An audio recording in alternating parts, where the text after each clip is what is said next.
Are you a mod or a rocker? No, I'm a mocker. Oh.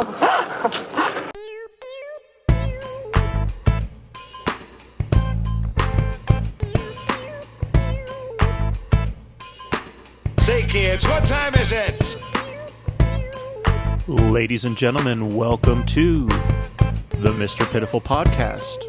I'm your boss podcaster, Mr. Pitiful. It's very clean. Coming at you live and direct from a suspicious-looking RV in the Mojave Desert.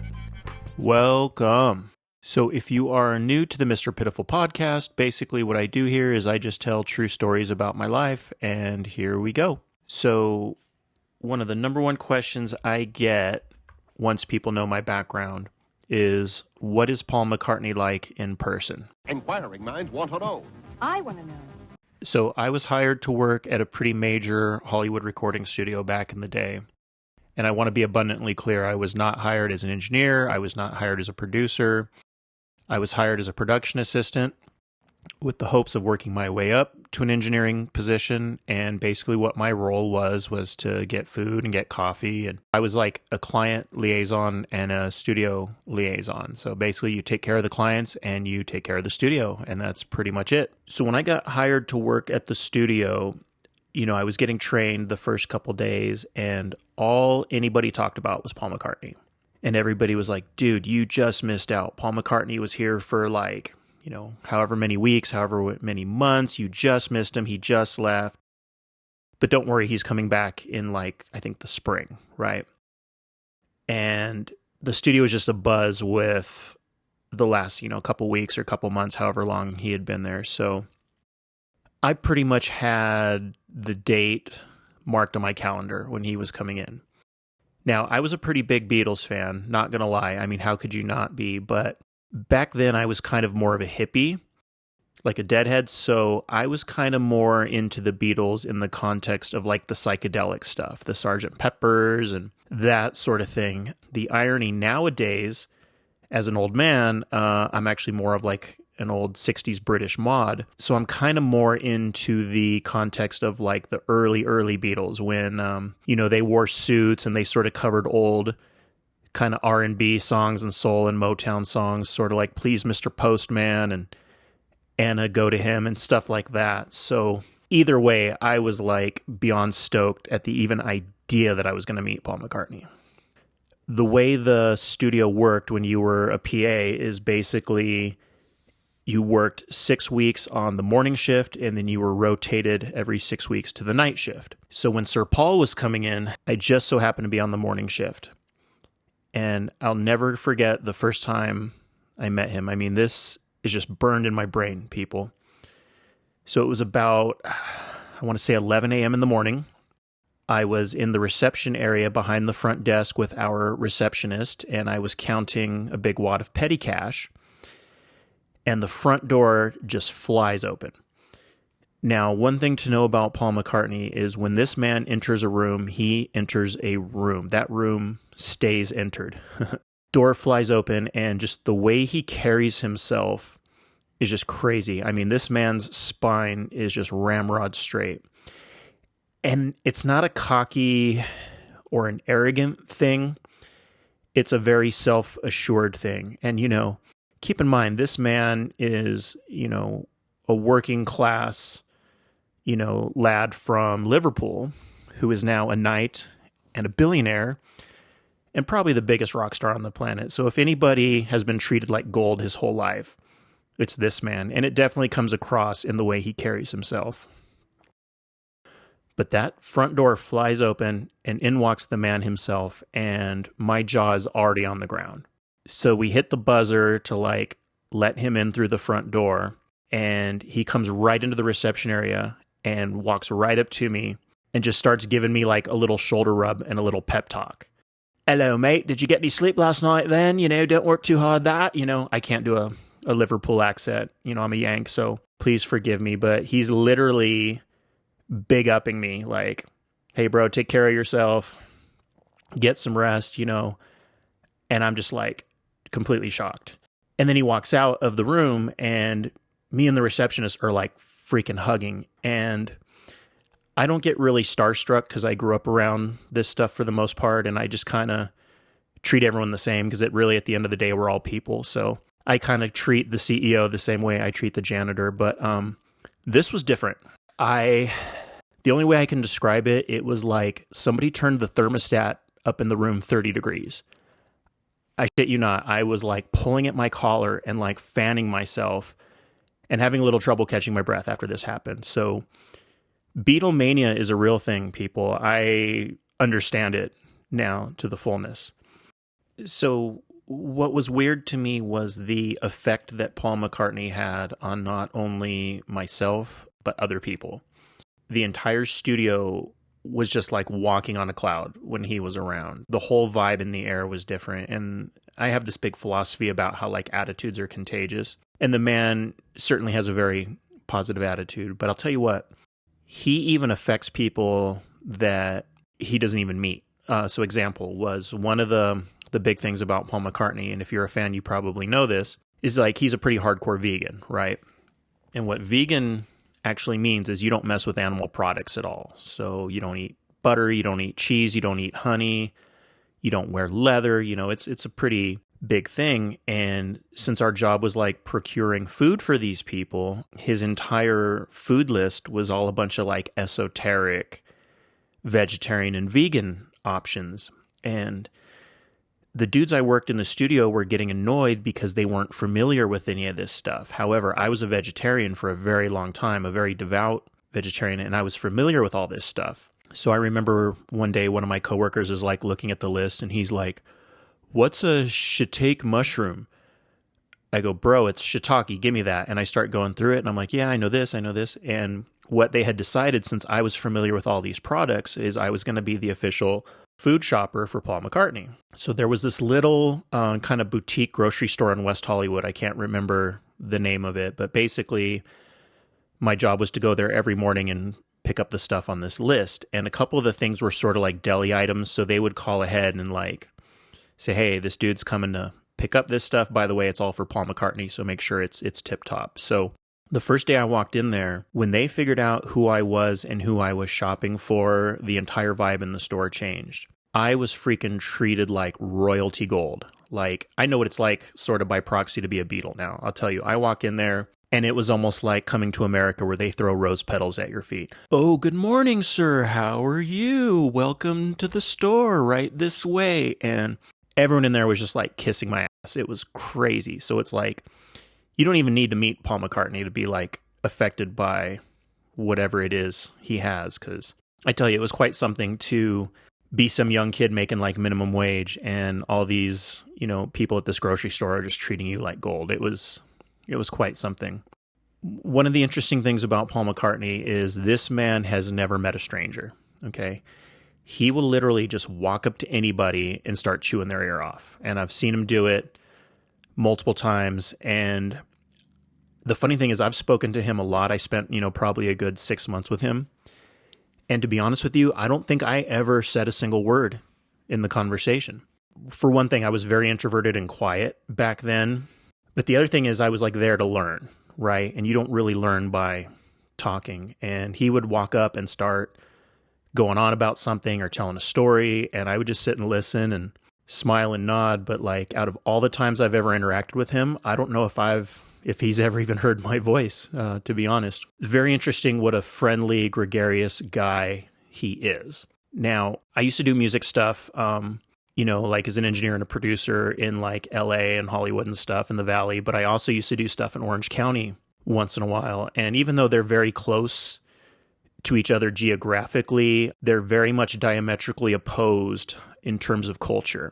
So what I mean is like when I worked in LA, and I'm not saying this doesn't happen, I'm just saying I didn't see a lot of it, is you don't see a lot of like cross-pollination. You don't see a lot of like people starting bands together or playing on each other's projects. And again, I'm not saying it doesn't happen. I'm just saying I didn't see much of it. It didn't seem to be like part of the culture, right? However, in Orange County, you do see a lot of that. Dudes are starting little side projects together. They're guest starring on each other's records. It was a pretty common thing down there. Well, one day, Paul McCartney goes into one of the studios. We had a bunch of them. And there was this girl in there, and I have no idea who this girl is. I don't think I even saw her but once or twice walking around. And I'm not sure if she ever got famous or not, but apparently she was working on a Beatles cover. Now, I don't know what song it was, but I also don't know if she was doing the song, out of sheer coincidence, just happened to be doing the song and Paul happened to be in house with us, or if she was inspired by him being there and decided to do the Beatles cover. But I guess he just like barged into the studio one day and like sat down with her and the engineer and was like, hey, so what are you guys working on? And they sort of had trepidation about admitting like it was a Beatles tune. So finally one of them says, well, we're working on, such and such. And he's like, oh, cool. Can I hear some of it? And they're like, oh, crap. So they played it for him and he seemed pretty impressed. So he goes, hey, that's pretty cool. Like, can I do some background vocals on this? Would you mind? And they're like, would we mind? Like, freaking get in there, man. We got the microphones set up. So could you imagine working in the studio and freaking Paul McCartney walks in and asks if he can guest star on your record? Like, pure craziness. And that's just the way he is, man. And it's kind of, I think, frowned on to just barge into a studio like that. But trust me, nobody was complaining. I saw another session. I forget who the artist was, but it was somebody huge, some heavy metal band. But it was just the engineer and the producer in there working. And Paul just busts in, sits down and just starts like bullshitting and telling stories. And when he got up and left, like, 15, 20 minutes later, I mean, two grown men jumped out of their seats like little girls and were hugging and like, oh my God, like what just freaking happened? Like, that was crazy. So this man has no problem just walking up and just talking to anybody, which is really cool to see. Now, another thing about Paul McCartney is this man loves to tell stories, and I'm happy to hear every single one of them. And probably the coolest story he ever told me, and I think this story has been told publicly, so forgive me if you've heard it before, but I hadn't heard it before, is as follows. So when they put out Sgt. Pepper's back in the day, they were nervous as hell. They actually thought it was going to flop and sort of like offend people. They were thinking at the time that it was maybe a little too experimental, a little too progressive, a little too out there, a little too, far removed from like their early love song days and stuff like that. So they were nervous as hell to put this record out because they thought it was going to flop. So they released the record, and the record had been out for like 2 or 3 days, something like that. And they went to go see a little band in London called the Jimi Hendrix Experience. I guess he was playing in some little pub somewhere, and Paul said there was a line around the block to see Jimmy. But of course, they're the Beatles, so they get, free entry, they get to skip the line and all of that. And they're sitting there, and Hendrix comes on stage, and the song he opened with was Sgt. Pepper's Lonely Hearts Club Band.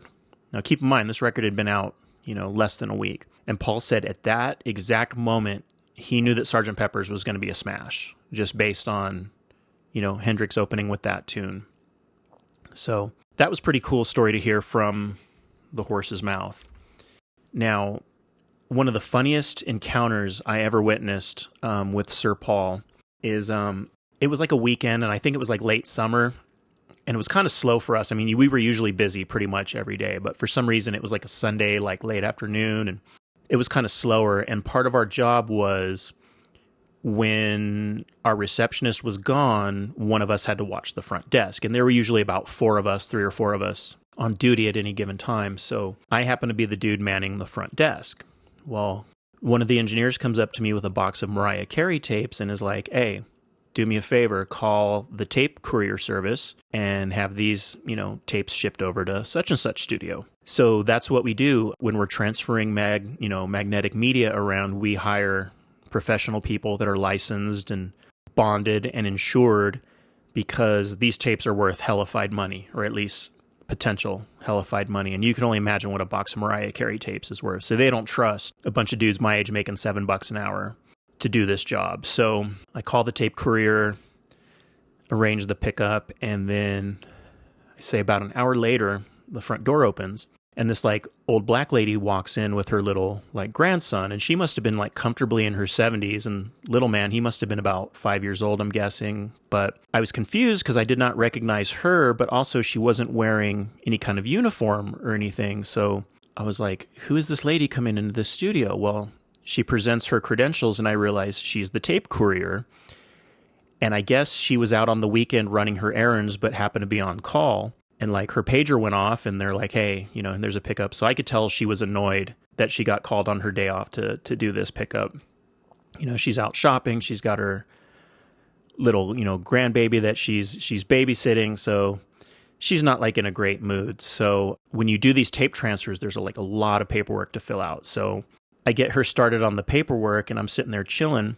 Well, out of the corner of my left eye, I see Paul McCartney and like 3 of his mates walking down the hallway. They're fixing to leave for the day. And he busts through the door like he always does. And he was, about halfway to our front door, to the parking lot, when he sees this granny and little man. And he stops everything he's doing, does a complete 180, and he goes over to little man and starts doing the little like, oh, hey, buddy, hey, Tiger, what's your name? How old are you? Are you in school? Do you like your teacher? So he's doing the little shoulder rub kind of pep talk thing with little man there. And he says to the lady, like, oh, madam, like your grandson, he's so gorgeous. Like, what's his name? And like, he's so cute and must be so proud. And meanwhile, she's so engrossed in filling out this paperwork, she never bothers to turn around and look who she's speaking to. And she's just kind of waving him off like, yeah, whatever. And she's filling out this paperwork. And I'm sitting there literally shaking. And I'm trying my best to hide my shakiness, but I'm like screaming in my mind to this woman. I'm trying to telegraph to her, lady, turn around. Lady, look at who you were talking to. But she never looked up, not even one time. And when Paul was done, he said goodbye to everybody and he split. And as soon as that door shut behind him and he was out of earshot, I like slammed my hand on the table and I'm like, lady, do you have any idea who that was that you were just speaking to? She's like, no, who? I said, that was Sir Paul McCartney. And she goes, oh, he famous. So like, look, if anybody didn't have to stop and talk to some tape courier and her grandson, it's Paul McCartney, okay? There was no cameras around. There was no paparazzi around. He wasn't doing it to look good or to gain brownie points or to get street cred. He is just genuinely a nice guy that just wants to make everybody's day better. And that's what he was doing. And I was just like floored. I couldn't even believe that. So that's like another really cool take I have on him. So, Sir Paul was in-house with us for probably a good 6 months straight. I'm not saying I saw him every day or anything like that, but I mean, it was just crazy. Spending that amount of time with somebody you look up to like that. And you know what was crazy? The novelty never wore off. Like, he just touched everybody he went near. It was crazy. So, like, example was the studio I worked in, it was a little older. So the design standards and the building practices were a little different than today. So meaning basically the rooms aren't exactly soundproof. They're a little more sound resistant, which means like sometimes out in the hallway you can hear kind of spill over from inside the studio. And I'd come around the corner with like a pot of coffee and I would catch people with like their ears pressed up to the door, seeing if they can hear him sing or hear him play bass or hear them talking, stuff like that. It was really a trip the way he affected people. So I've got a bunch of other like just kind of funny anecdotes. One that was kind of funny was my truck had been in the shop, right? And we relied on our vehicles to kind of, do our job. So while my truck was in the shop, I could basically only do stuff on foot. And there was plenty of stuff nearby, the grocery store, Starbucks, a lot of fast food and stuff like that, 7-Eleven. So I was able to do quite a bit of stuff even without having a vehicle. And one day the producer pulls me aside and says, hey, I need you to do me a favor. Pull some petty cash and go to the record store and buy a copy of the White Album. We're going to cover one of the old Beatles songs from the White Album, but we need to hear the reference. Now, you might be saying to yourself, well, why didn't you look up the song on YouTube, or why didn't you download the MP3 or use Spotify or something?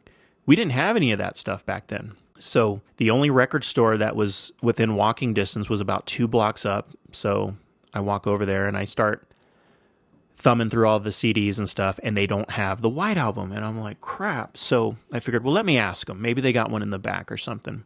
So I go to the front counter and I said, hey, would you happen to have a copy of the White Album by the Beatles on CD? And the guy goes, yes, we do. We have an autographed one.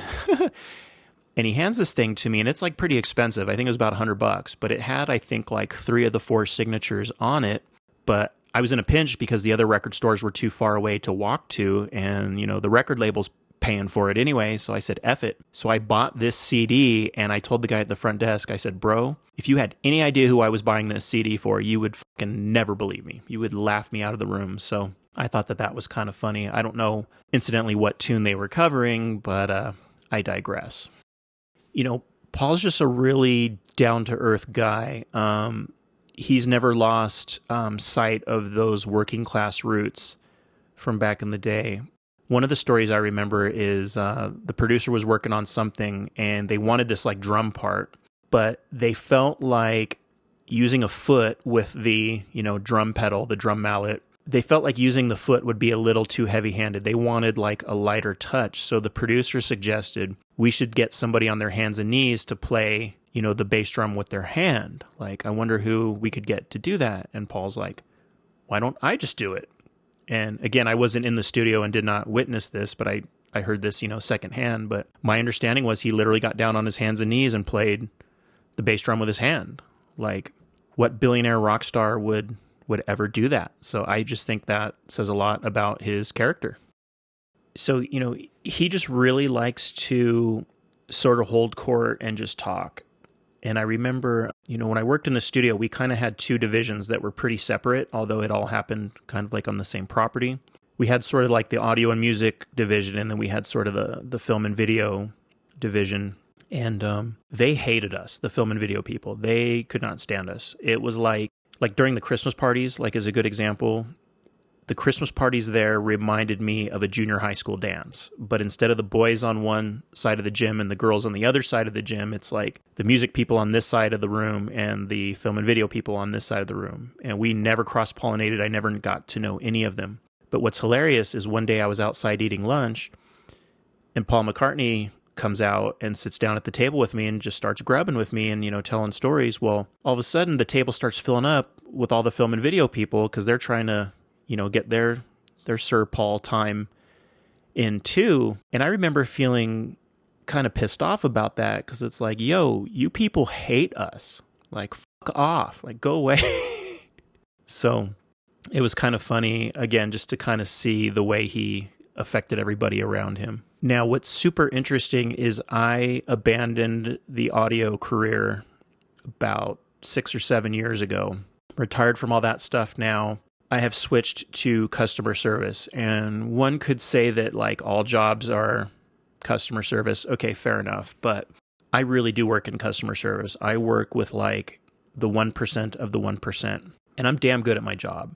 And I've even been asked a couple times by like some of these rich folks, it's like, how did you ever get so good at your job? Like, does it just come naturally or what? And you know what I tell them? I said, no, there's 2 reasons I'm good at my job. One is because I was a production assistant in a recording studio back in the day, and I was trained really well, but it's basically the same job. VIP personnel, attention to detail, eccentric personalities, tact, candor, discretion. All these things I learned in the studio directly correlate to what I do now. But also, just from like a personality standpoint, everything I know about customer service, everything I've learned about customer service, I learned by watching Paul McCartney. Okay. This dude reminds me of a dog, and I don't mean this in any kind of bad way, but like think of the qualities of a dog.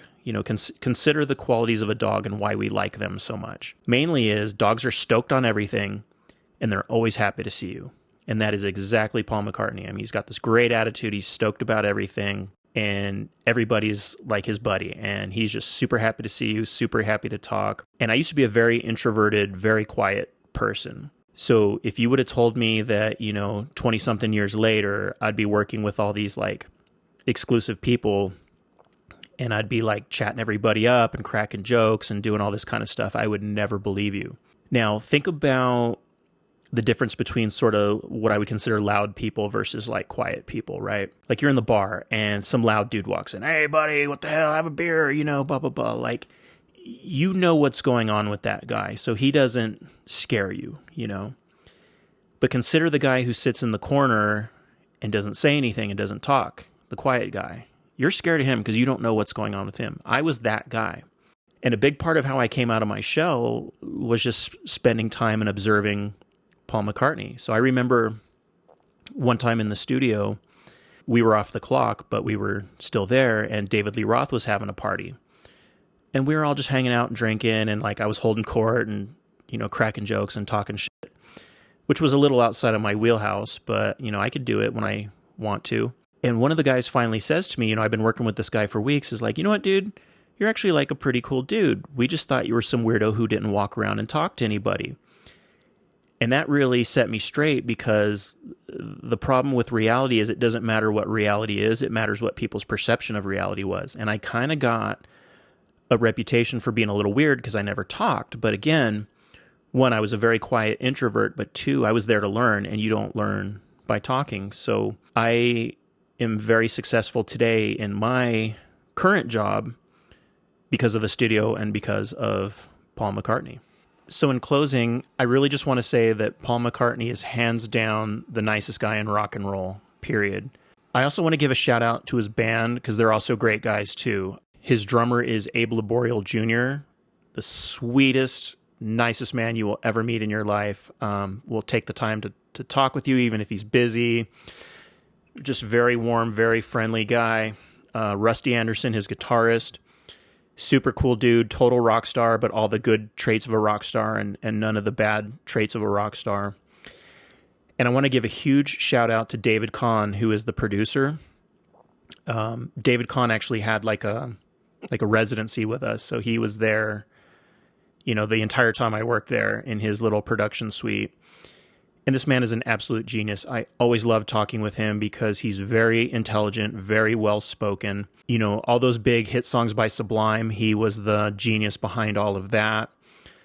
And this man discovered Fishbone, who was one of my favorite bands when I kind of got more into the ska, kind of mod, kind of rude boy culture thing. Fishbone is just head and shoulders above almost any other band. And the rumor is he discovered them. The story I heard was that he had seen them, I guess, at Madame Wong's or something in Chinatown. By the way, you should watch the Chinatown Punk Wars or whatever documentary. It's fantastic.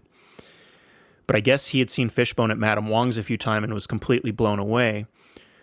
Well, one night he's driving down the street and their drummer Fish was walking down the sidewalk, and David went to turn into like this alley or something and almost hit Fish with the car. But then he realized who it was, and he rolled down the window and he yells to him, "Hey, I want to sign your band." And Fish goes, "Yeah, right." Kept on walking. So, yeah, big up to Paul McCartney, big up to the band, big up to David Kahn.